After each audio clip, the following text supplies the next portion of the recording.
Assalamualaikum warahmatullahi wabarakatuh.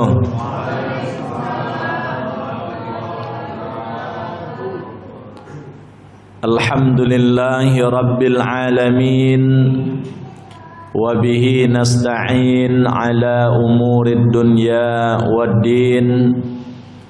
Ashhadu an la ilaha illallah wahdahu la syarika lah, wa ashhadu anna Muhammadan abduhu wa rasuluhu la nabiyya ba'da. Allahumma salli wa sallim wa barik ala sayyidina Muhammad wa ala alihi wa ashabihi ajma'in. Syukur alhamdulillahi rabbil alamin. Kemudian salawat dan salam kepada Rasulullah sallallahu alaihi wasallam. Allahumma salli wa sallim wa barik ala sayyidina Muhammad wa ala ali sayyidina Muhammad. Kaum bapak, kaum ibu, hadirin wal hadirat rahimakumullah. Tanpa terasa oleh kita, hari ini kita telah berada pada hari ke-29 Desember tahun 2022. Dalam sistem kalenderisasi tahun Syamsiyah, tentu tinggal 2 hari ke depan. Karena insya Allah hari Ahad kita sudah berada di hari pertama tahun 2023 Syamsiyah atau Miladiyah atau Masehi. Maka Bapak Ibu sekalian, pada malam hari ini sedikit kajian fikih disampaikan pada kita, membahas tentang hukum merayakan tahun baru. Bapak Ibu sekalian, di dalam Al-Quran memang tidak dapat dipungkiri Bapak Ibu sekalian, ada isyarat dari Allah cara menghitung hari, bulan, tahun tersebut dengan 2 cara. Pertama adalah dengan melihat peredaran bulan mengelilingi bumi. Itulah yang kemudian dikenal dengan tahun Qamariyah, yang kemudian nanti pada masa Umar bin Khattab, tepatnya hari Rabu tanggal 8 Rabiul Awal, 7 tahun setelah wafatnya Rasulullah, 4 tahun masa kepemimpinan Umar bin Khattab, dibakukanlah dengan nama tahun Hijriah,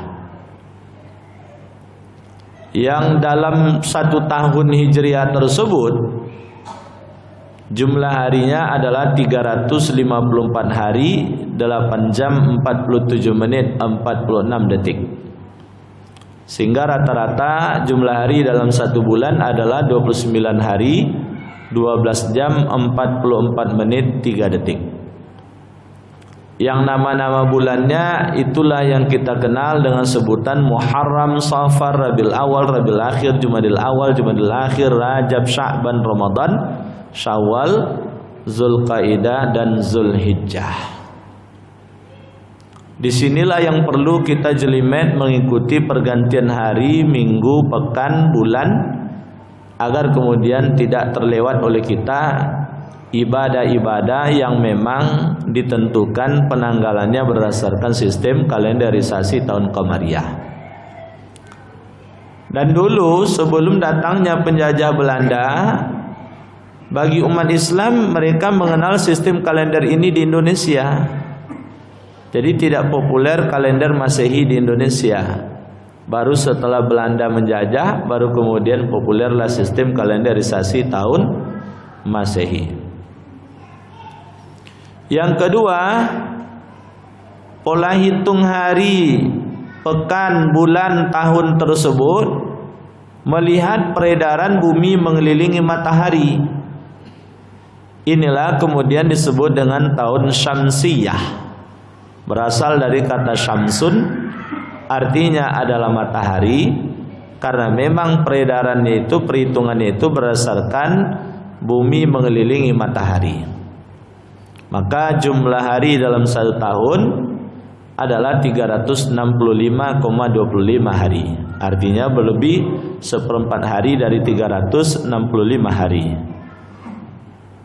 Itu sebabnya sekali 4 tahun, maka jumlah hari setahun itu adalah 366 hari.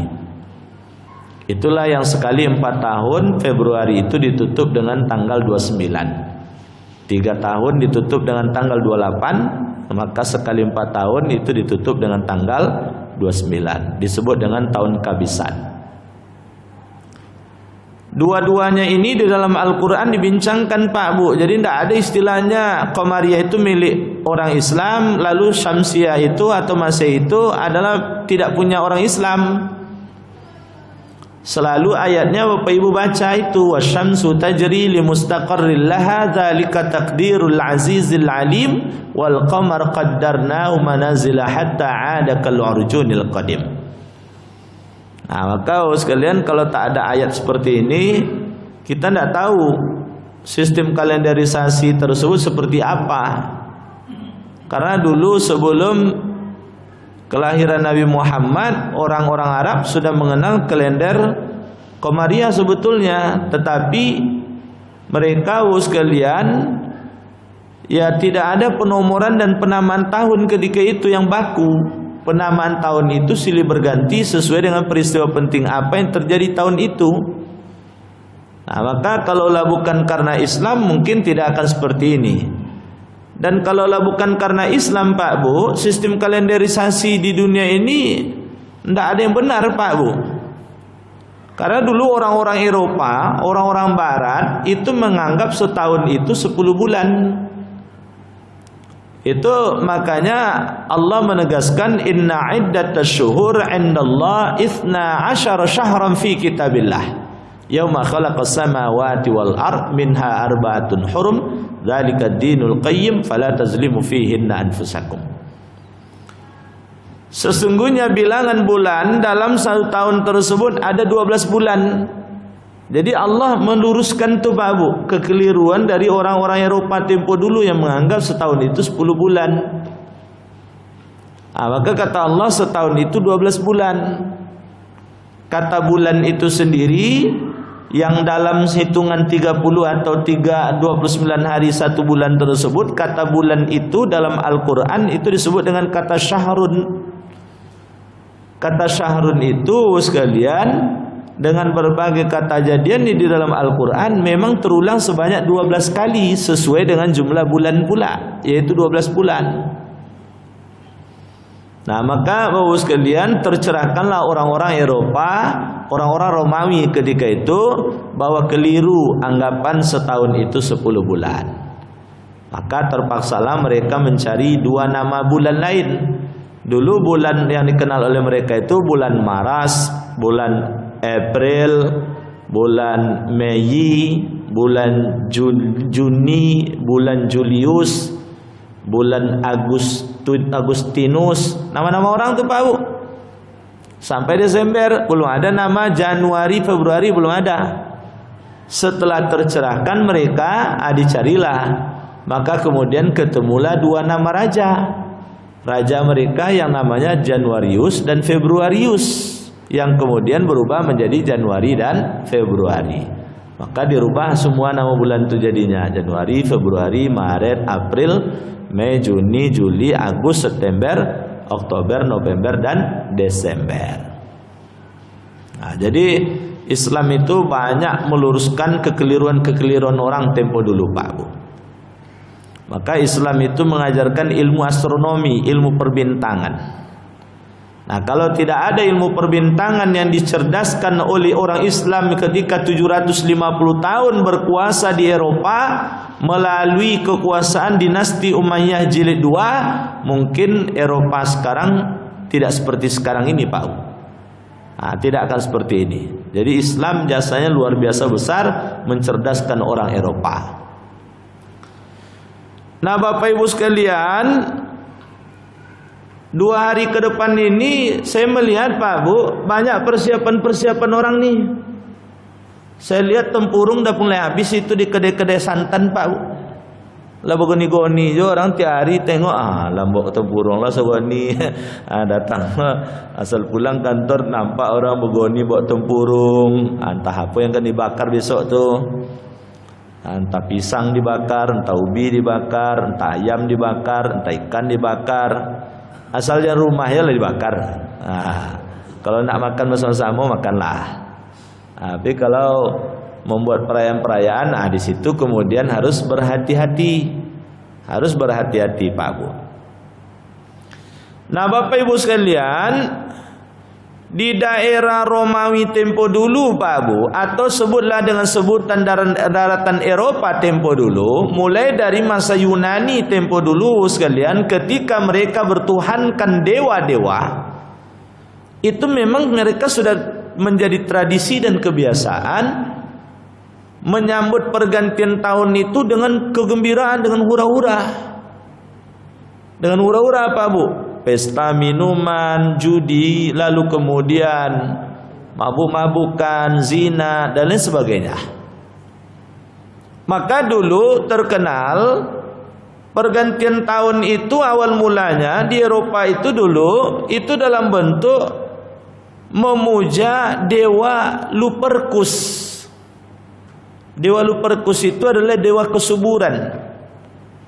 Jadi Pak Bu, dipajanglah satu patung besar di tepi laut, yang itu simbolnya adalah dewa kesuburan mereka, agar kemudian tahun yang disambut tersebut menjadi tahun kesuburan yang membawa kesejahteraan ekonomi bagi mereka, sehingga mereka memuliakan dewa kesuburan. Dipajanglah patung tersebut di tepi laut. Lalu kemudian patung itu memang dibuat dalam bentuk 2 wajah dia. Satu wajah menghadap ke depan, satu wajah menghadap ke belakang. Sehingga maknanya adalah melihat masa lalu, menatap masa yang akan datang. Makanya ditunggu itu jam 00.01 misalnya, pergantian tahunnya. Ditunggu itu pergantian tahun tersebut. Nah, tradisi ini sekalian lalu kemudian diadopsi oleh raja dari Kekaisaran Romawi. Raja Kekaisaran Romawi yang kemudian sekalian berubah bentuk, bukan sekedar dalam bentuk memuliakan dewa tersebut, karena keyakinan mereka sudah berubah Pak Bu, bahwa Romawi ketika itu sudah menjadi bagian dari wilayah yang mengklaim diri mereka pengikut Nabi Isa. Jadi mereka tidak lagi memiliki Tuhan dewa-dewa. Nah, sementara tradisi ini sudah berurat akar, hampir tak bisa ditinggalkan. Maka Kekaisaran Romawi yang ketika itu raja-rajanya diantaranya sudah taat beragama Kristen, akhirnya dirubahlah oleh mereka dengan ritual ibadah Kristen. Nah itulah dia Pak Bu, oleh orang-orang Kristen ketika pergantian tahun itu mereka tidak ikut tengah malam, karena mereka di awal malam itu di gereja. Esok paginya mengawali pagi hari mereka sudah di gereja. Nah jadi Pak Bu, pergantian malam itu mereka di gereja, lalu tidak tunggu sampai tengah malam, karena pagi harinya menyongsong hari baru mereka beribadat atau memiliki acara misa itu di gereja. Maka kalau orang Kristen yang taat Pak Bu, itu tidak mau mereka ikut begadang nunggu jam 00.01 itu. Jadi kalau ditanya ke mereka, ini kan hari raya tahun kalian ini, ibaratnya hari raya agama kalian. Kan memang karena zaman Kaisar Romawi dulu sekalian, itu dirubah menjadi perayaan agama. Tapi kemudian ditanya, kenapa kalian tidak menunggu pergantian tahun tersebut? Kenapa kalian tidak ikut merayakan pergantian tahun? Apa jawabannya Bapak Bu? Tak perlu kami ledonya. Yang tiup trompet lah sudah oleh orang Islam katanya. Yang metanduk-tanduk kondiak lah sudah lo di orang Islam katanya. Biarlah orang Islam jo merayakan katanya. Godang rayo kami di orang Islam katanya. Jadi artinya Pak Bu, kalau besok tengah malam kalau ada yang iseng misalnya, cobalah tanya, yang merayakan pergantian tahun sampai 00:01 itu apa agamanya? Dia bukan baru lah Pak Bu, tidak usah tempat lain. Itu rata-rata adalah orang Islam. Nah, Bapak Ibu hadirin wal hadirat rahimakumullah. Agar kemudian dalam perkembangan berikutnya Pak Bu, agar kemudian pergantian tahun ini bukan kesannya adalah melanjutkan tradisi orang yang menyembah-nyembah dewa dulu, atau kemudian tradisi dari agama tertentu selain umat Islam, hanya agama tertentu satu saja, maka dibuatlah dengan kemasan pergantian tahun baru supaya ini menjadi milik semua. Jadi harapannya orang Islam bisa merayakan, Kristen bisa merayakan, Buddha bisa merayakan, Hindu bisa merayakan, lalu kemudian ya Konghucu bisa merayakan, begitu juga dengan siapapun, apapun agamanya. Maka tradisi orang Yahudi yang biasa tiup trompet, mereka diajak untuk merayakan tahun itu dengan tiup-tiup trompet. Nah, maka hati-hati Pak Bu. Kau niup trompet pula. Rasul ketika hijrah ke Madinah ditanya oleh sahabat, ketika Rasul memerintahkan sahabat untuk memberitahu masuknya waktu solat. Ya Rasul, orang Yahudi memberitahu dan memanggil umatnya pakai trompet. Orang Nasrani memberitahu umatnya dan memanggil umatnya adalah dengan lonceng. Kita yang mana ya Rasul? Tiup trompet atau bunyikan lonceng? Maka kata Rasul kepada Bilal, kumandangkan azan. Bilal tak pula banyak bertanya Pak Bu. Begitu perintah Rasul kumandangkan azan, maka Bilal langsung memandangkan kalimat azan. Inilah kalimat azan pertama kali dikumandangkan oleh Bilal bin Rabah, memberitahu waktu salat masuk. Salatul jamaah, salatul jamaah, salatul jamaah. Itu cuma Pak Bu 3 kali. Jadi kau lah orang Yahudi Pak Bu. Yahudi kau kan tukang cemee Pak Bu. Jadi kalau ada orang Islam suka mencemee, itu perangai Yahudi yang ditiru dia Pak Bu. Segala dicemee dia. Jadi Bapak sekalian, disitulah kemudian Rasul mengajarkan pada Bilal bin Rabah kalimat azan. Dan ternyata berbarengan dengan itu ada pula sahabat yang bermimpi Bapak sekalian. Bermimpi tentang kehidupan akhirat di surga. Itu ternyata dikumandangkan azan, Allahu Akbarnya 4 kali, Asyhadu an la ilaha illallahnya 2 kali, Asyhadu anna Muhammadar Rasulullahnya 2 kali, Hayya 'ala sholahnya 2 kali, Hayya 'alal falahnya 2 kali, Allahu Akbarnya 2 kali, La ilaha illallahnya sekali. Nah, oleh Rasul diperintahkan sahabat yang bermimpi tadi beritahu dan ajarkan kepada Bilal bin Rabah.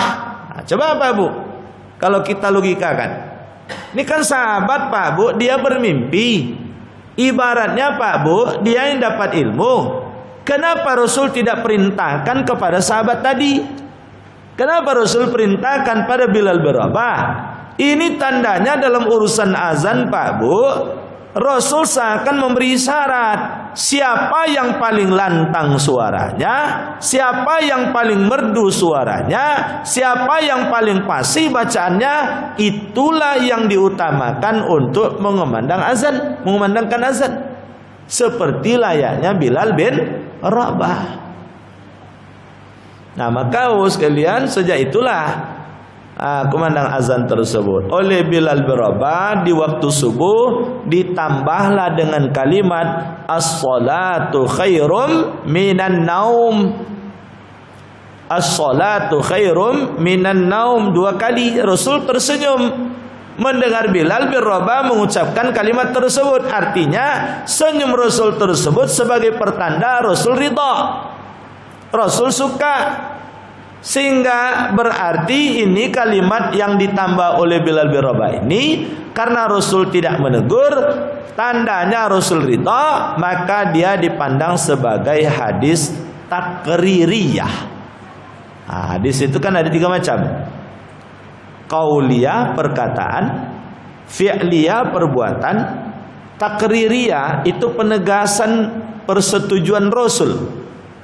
Nah, penegasan sebagai pertanda setujunya Rasul. Boleh jadi dengan diam, boleh jadi dengan senyum, boleh jadi ekspresi badan yang tidak menunjukkan tidak suka, tapi ekspresi badan, raut wajah menunjukkan suka.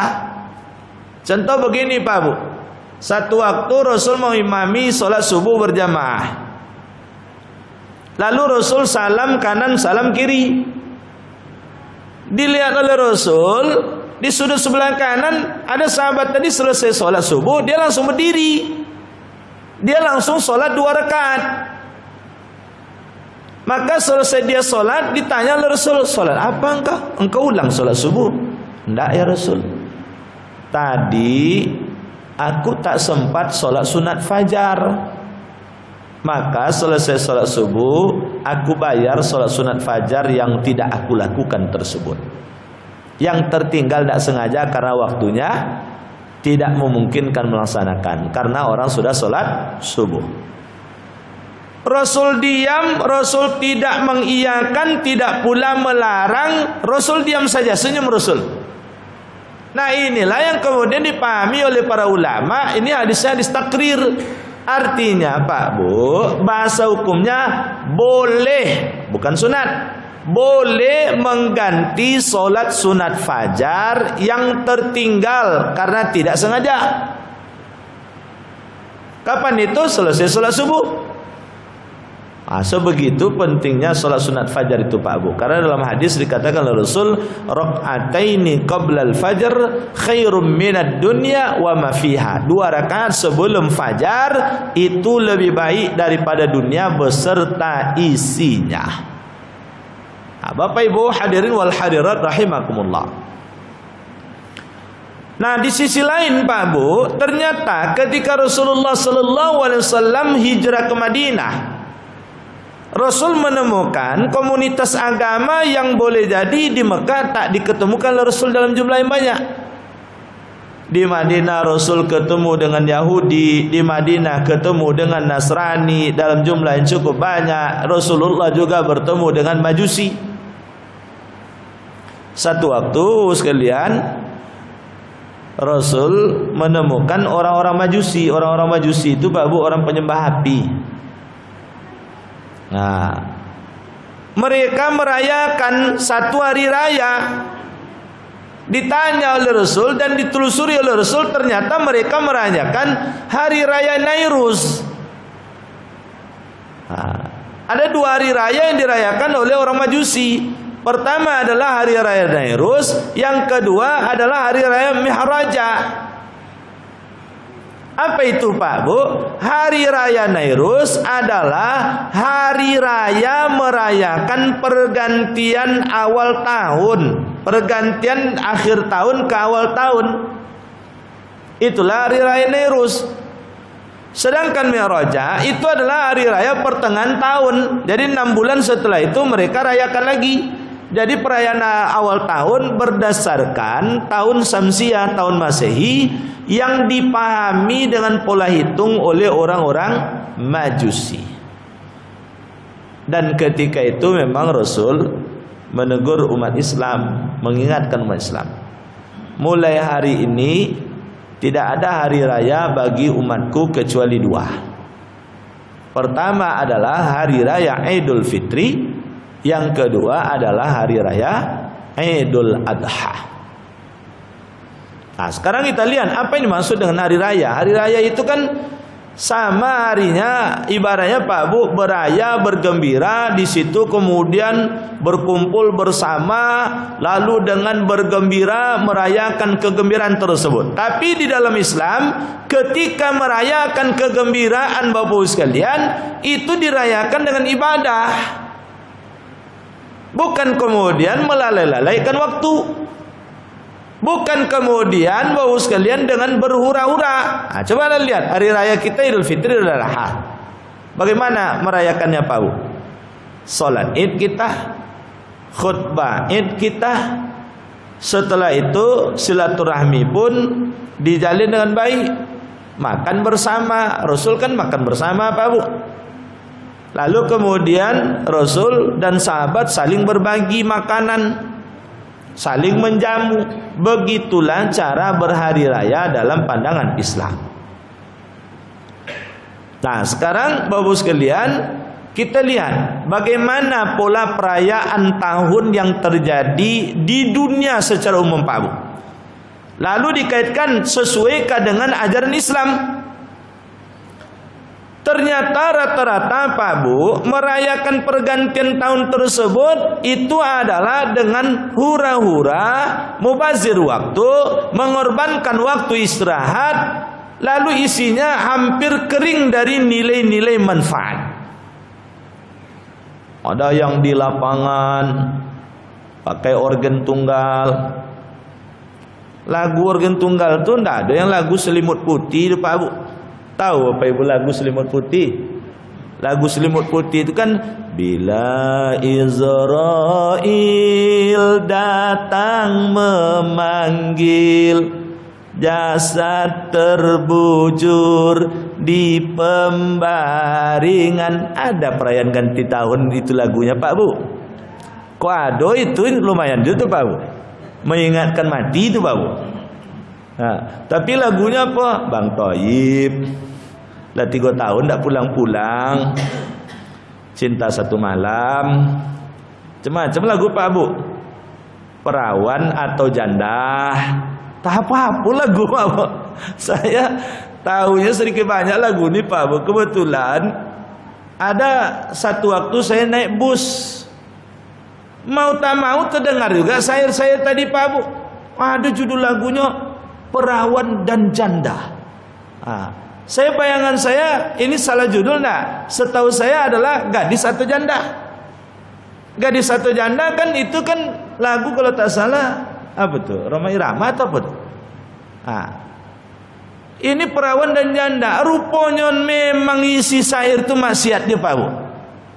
Perawan kok istimewa, kok janda kok istimewa tu ya. Yang ke kiri-kiri satu tu Pak Bu.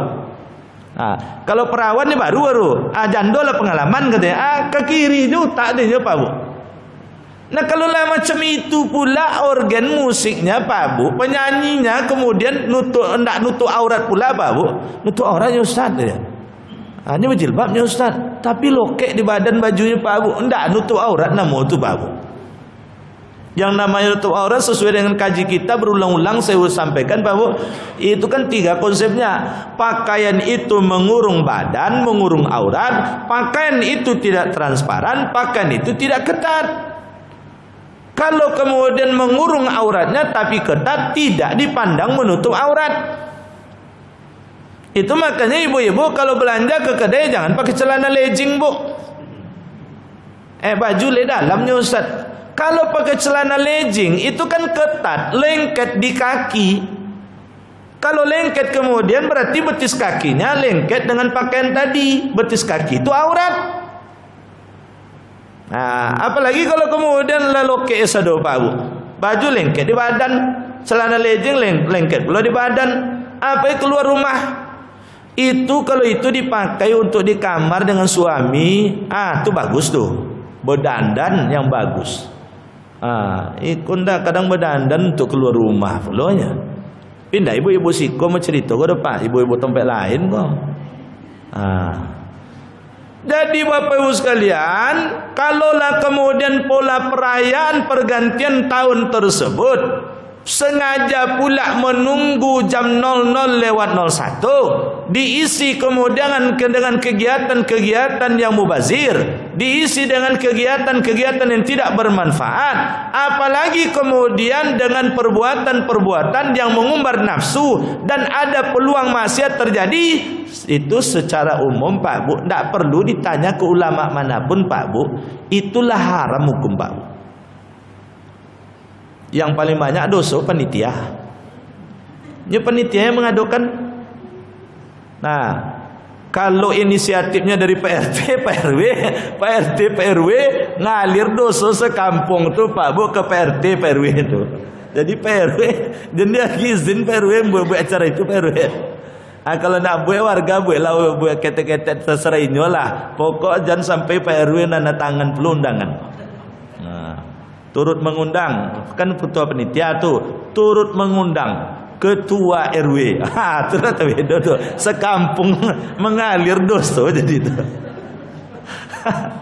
Kalau sempat misalnya turut mengundang gubernur katanya. Seprovinsi kalau dibuat acara tuh ngalir dosa ke gubernur tadi itu. Kalau wali kota ngalir pula Pak Bu. Kalau camat ngalir pula. Jadi Bapak sekalian, kalau ada pula camat lurah berselero menghadiri acara itu. Di setting dia jam 8 nya hadir di Siko. Ada 8 jam 9 jam setengah 10 lah hadir pula di Siko. Setengah 11 lah hadir pula di Siko. Pak lurah tadi Pak Bu. Jam setengah 12 lah hadir pula di Cetompek Pak Bu. Ompek-tompek dikunjungi dia. Kau ompek-ompeknya itu dia semangat orang mengikuti karena Pak lurah hadir di situ. Pak lurah pun mengalir dosa dari ompek-tompek tadi itu Pak Bu. Karena apa Pak Bu? Karena kata Rasul, siapa man sanna bisunnatil hasanah, siapa yang kemudian melakukan perbuatan sunnah, perbuatan yang baik diikuti oleh orang, maka dia yang melakukan perbuatan baik dapat pahala. Orang yang mengikuti tersebut karena mengikuti perbuatan baik yang diinisiator olehnya, maka dia dapat pahala dari orang yang melakukan perbuatan baik yang dia pencetusnya. Sebaliknya Pak Bu, siapa yang membuat perbuatan yang buruk lalu kemudian ngikut pula orang tersebut dengan perbuatan buruk tadi, dia yang membuat perbuatan buruk tersebut berdosa, orang yang mengikuti perbuatan buruk tersebut berdosa, dan dia pun berdosa dari dosa orang yang mengikuti perbuatannya tadi. Satu waktu Pak RT atau Pak RW membuat acara perayaan tahun baru atau 17 Agustus. Dibuatlah lomba sepak bola antara bapak-bapak dan ibu-ibu. Yang ibu-ibu pakai sarung, yang apa-apa pakai daster. Nah, ini Pak Bu, antara bapak-bapak dan ibu-ibu ini jadi masalah ini. Antara soancak dia orang, wah buatlah tahun esoknya yang macam Pak RT potong lah buat katanya. Tahun berikutnya macam Pak RT dulu lah buat. Tahun berikutnya macam Pak Haji dulu lah buat. Itu dosanya ngalir tu sebab Bu. Kalau sempat 50 tahun regenerasinya mengikuti Pak RT tadi atau Pak RW tadi lah masuk dalam kubur Pak Bu. Setiap dibuat orang lakonnya azab pula Pak Bu dalam kubur. Pelumpang kata malaikat. Tengok dang tu dia. Wah, ang yang membuat dulu tu katanya. Orang ikutnya. Kau ni pijak Pak Bu. Kau ni sopik di kubur Pak Bu. Maka harus hati-hati Pak Bu. Kalau nak buat ide-ide Pak Bu yang baik-baik, yang nilai ibadah diikuti oleh orang. Kalau sempat bernilai dosa Pak Bu, atau membuka peluang dosa diikuti oleh orang, amarah saya Pak Bu. Awal haji, awal beramal banyak Pak Bu, awal baca Quran, tiap tahun kau ni azab. Tiap tahun kau ni azab Pak Bu. Langalir pula dosanya, langalir pula dosanya. Kita umur kita Pak Bu, jangan-jangan hanya 60 kata Rasul kan. Umatnya itu baina sittin wa sab'in, antara 60 sampai 70 tahun. 70 tahun lah selesai kita Pak Bu. Lah banyak amal. Tapi gara-gara dia orang mengikut yang perangai awak yang buruk dulu Pak Bu, 100 tahun sudah tu ngalur je Rasul Pak Bu. Itu luar biasa. Habis seluruh amal tu Pak Bu. Habis seluruh amal. Maka jadi pemimpin tu berat Pak Bu. Kalau kebetulan yang baik Pak Bu diikuti orang, panen pahala dia terus. Tapi kalau sempat yang buruk diikuti terus oleh orang, panen dosa dia. Sama juga dengan kita orang tua Pak Bu. Kalau ada kita mengajar yang baik pada anak kita, diikuti oleh anak kita, panen pahala kita Pak Bu. Nanti anak kita punya anak, dia cucu kita nih Pak Bu, diikutinya pula panen pahala kita Pak Bu. Tapi kalau sempat kita wariskan ilmu yang buruk, ibu kan anak gadinya diajarkan, kau kalau nikah esok ya dompet laki itu kendalikan ya katanya. Diamalkan dia anak apa Bu, asal pulang lakinya dompet kau periso tadi. Sekali periso berdosa, yang omaknya tadi ngalir pula dosanya. Lah meninggal omaknya kok dia dilakukan oleh anaknya tadi Pak Bu, asetnya dilakukan lah kena azab pula maknya kok dalam kubur. Makanya kalau rasanya salah yang kita ajar Pak Bu, ulang lagi nasihati anak.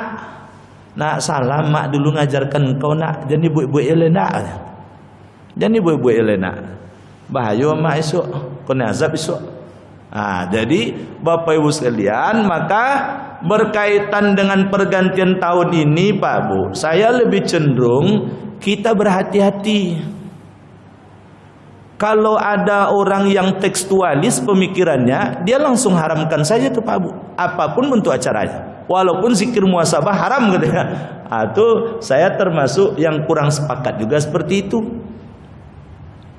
Kalaulah pemikiran dari pengurus masjid, kalaulah pemikiran dari ketua RT, ketua RW, daripada anak kemudian anak muda ngeluyur entah kemana-mana, lalu kemudian dikumpulkan di masjid, lalu kemudian di situ diajarkan anak, diberi pengajian, lalu kemudian ada zikir, ada muhasabah, orang tua ikut pula kemudian mensupport dengan biaya, sehingga akhirnya dimasakkanlah, dibuat gulai kambing, disembelih kambing 3 ekor supaya ramai.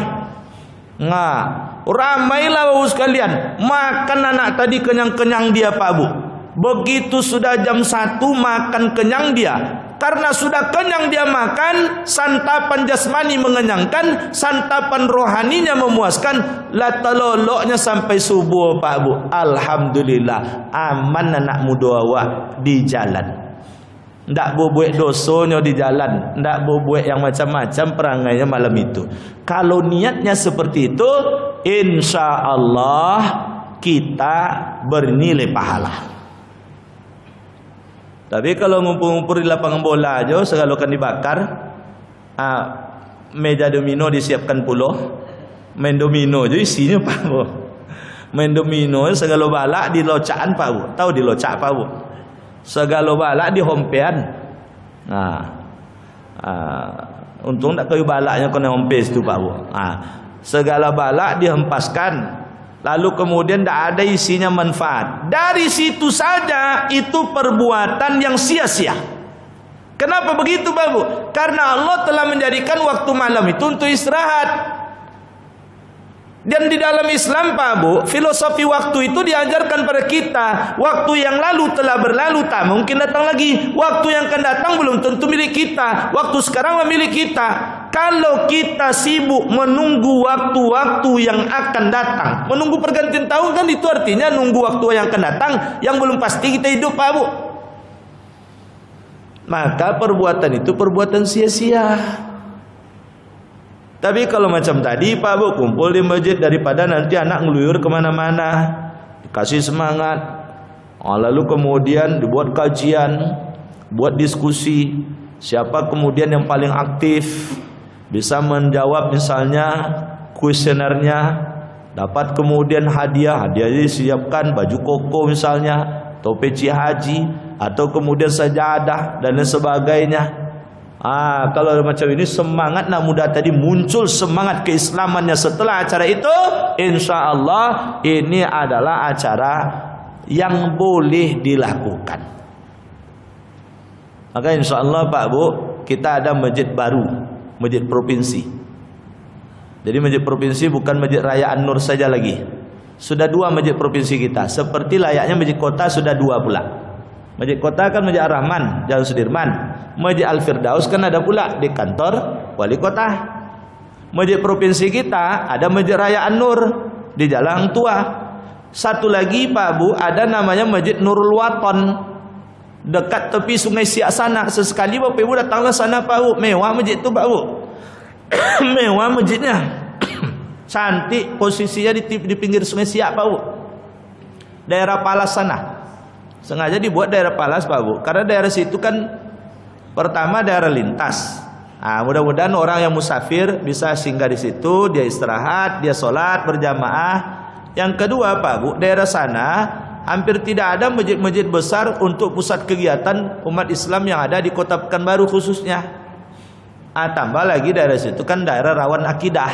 Maka dipandang strategis di sana Pak Bu. Maka dibuat di sana. Insya Allah hari Sabtu tanggal 31 kita buat acara di sana untuk anak-anak muda. Ibaratnya Pak Bu, camping anak muda ke sana. Bercamping lah ibaratnya, tapi diisi dengan kegiatan-kegiatan manfaat. Karena anggarannya memang belum ada, masjid ini baru resmi sekitar 1,5 bulan lalu, sekitar 2 bulan lalu Pak Bu, anggarannya kan belum ada. Menyumbanglah kami sesama Pak Bu, supaya kegiatan ini sukses dan ini perlu disupport oleh kita. Jadi kalau nak hadir ke sana, anak-anak muda dibawa nanti oleh orang tuanya, sangat bagus itu. Kegiatan-kegiatan seperti itu adalah sebagai kegiatan alternatif dalam rangka upaya mencegah terjadinya kemungkaran